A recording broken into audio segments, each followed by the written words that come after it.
Ya, memang semua kita harus menyepakati dengan respon yang sangat cepat ya. Tapi tentu ini karena daerah kita ini tentu bukan penguasa secara undang-undang dasar ya. Kita hanya diberi pendelegasian kewenangan oleh undang-undang karena kekuasaan itu hanya ada di satu orang, namanya presiden. Tentu pada posisi di mana kita ada pada posisi kewenangan yang memungkinkan, memang semua kepala daerah harus sangat cepat merespon apa saja yang terjadi di masyarakat, termasuk tentu di COVID-19 ini kan luar biasa ya. Karena flu burung dulu, saya mengalami flu waktu saat itu ada wabah flu burung dan lain-lain. Hanya saja kan hostnya atau si pembawa carriernya itu kan bukan manusia. Kalau flu burung unggas pembawanya, sehingga ketika ada persoalan ya yang disegerakan untuk disemprot di disinfektan itu kandang burung, mata rantainya dipotong mata rantainya. Nah tentu pada saat ini COVID-19 ini harus direspon lebih cepat lagi karena mata rantainya bukan di binatang, bukan di unggas, tapi di manusia. Oleh karena itulah langkah-langkah yang tepat, akurat, cepat diputuskan bersama-sama, dikomunikasikan, satu komando itu mesti dilaksanakan dengan baik. Oke. Di situasi seperti ini juga kita sangat membutuhkan kepatuhan dari seluruh masyarakat terhadap imbauan maupun kebijakan dari pemerintah. Misalnya, pemerintah sudah menggaungkan stay at home.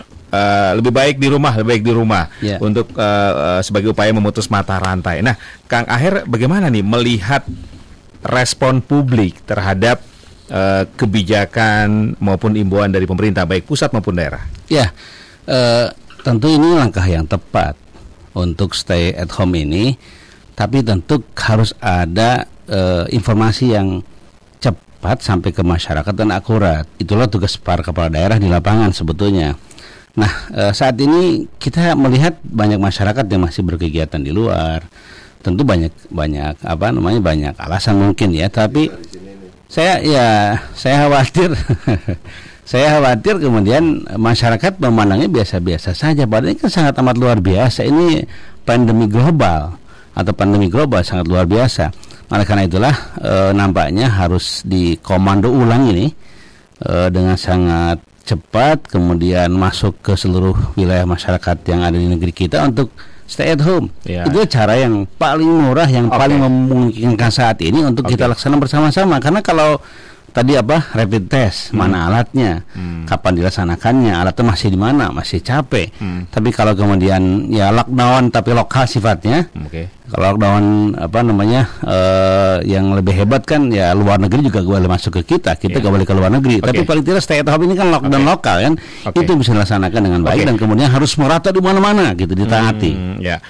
Ini juga yang perlu diantisipasi oleh pemimpin daerah adalah terkait dampak ekonomi, terutama untuk masyarakat miskin, menengah ke bawah, pekerja harian. Nih kalau dari pengalaman Kang Aher sebagai gubernur 2 periode berpengalaman menggunakan anggaran daerah, ini kira-kira pos-pos apa yang bisa dipangkas sementara, kemudian polanya seperti apa untuk mengatasi gejolak ekonomi ini? Ya tentu hal seperti ini kan musibah yang harus direspon dengan cepat. Urusan anggaran itu kan urusan mekanisme yang harus disepakati bersama-sama. Kalau ternyata daerah itu ada keraguan anggaran, khawatir salah menurut BPK, menurut KPK, saya kira itu masalah sangat amat teknis. Kalau memang itu ada kekhawatiran menggunakan anggaran daerah supaya cepat, khawatir disalahkan oleh para penegak hukum, panggil saja semuanya. Toh kepala daerah kan menjadi koordinator koordinator Muspida ya, musyawarah pimpinan daerah yang ada di lapangan. Jadi diundang Pangdamnya, diundang Kapoldanya, diundang Kejaksaannya, diundang kepolisiannya. Ada masalah seperti ini, saya akan menggunakan anggaran ini, pokoknya asal rakyat saya selamat, masyarakat selamat.